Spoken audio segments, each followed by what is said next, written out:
তালাক দেওয়ার পর অন্য স্বামীকে গ্রহণ করতে পারবে কি? যদি কোনো মেয়ে লোককে কেউ তালাক দেয়, খুব ভালো করে শুনবেন, কাজে লাগবে। তালাক দেওয়া তো সব থেকে ঘৃণিত কাজ। তালাকটা হয় কখন? এটা হয় রাগারাগিতে। রাগ করে তালাক দিয়ে দিল, পরে দেখলো স্ত্রী যাবে, ছেলে যাবে, মেয়ে যাবে, সব তো আমার শেষ। তখন এক হুজুরের কাছে যায়, হুজুর রাগের মাথায় তালাক দিছে। আরে বেটা, রাগের মাথায় তালাক না দাও, তালাক দেও নাই, তালাক দিছো কি প্রেমের ঠেলা? ভালোবাসার চরিকেও তালাক দেয়, রাগ হয়েই তো তালাক দেয়। তো তালাক রাগ হয়ে দিক, হাসতে হাসতে দিক, আর কাঁদতে কাঁদতে দিক।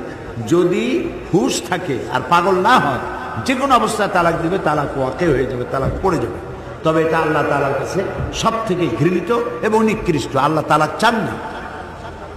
সেই জন্য কোনো স্বামী যদি তার স্ত্রীকে তালাক দেয়, তাহলে ওই স্বামীর কাছে যাওয়ার আর কোনো সুরত নাই কিয়ামত পর্যন্ত। হাত্তা তানকিহা যাওজান গায়রা, যতক্ষণ পর্যন্ত আর একটা পুরুষের সাথে তার বিবাহ না হচ্ছে। তো আর একটা পুরুষের সাথে বিবাহ হবে, তা আবার অ্যারেঞ্জমেন্ট বিয়ে হতে পারবে না, যে 3 দিনের জন্য তোমার কাছে থাকবে, ডন্ট টাচ, 3 দিন পর একে আমার কাছে ফিরাই দেবে।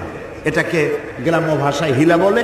এটার শরীয়তের কোনো ভিত্তি নাই, এরকমের বিবাহ জায়েজ নাই, একদম হারাম, বিয়েই হবে না। তালাকের শর্তে যদি বিবাহ করে তো বিয়েই হবে না। প্রথম স্বামীর কাছে ফিরে আসার রাস্তা একটা, সেটা হলো আর একটা পুরুষের সাথে বিয়ে হবে। সেই পুরুষটা যদি ঘটনাচক্রে তালাক দেয়, অথবা ঘটনাচক্রে মারা যায়, অ্যারেঞ্জমেন্ট হইতে নয়, ঘটনাচক্রে মারা গেছে, অথবা ঘটনাচক্রে তালাক দিছে, তাহলে ইদ্দাত পালন করার পর প্রথম স্বামীর কাছে আসতে পারবে। নইলে প্রথম স্বামীর কাছে আসার আর কোনো রাস্তা নেই।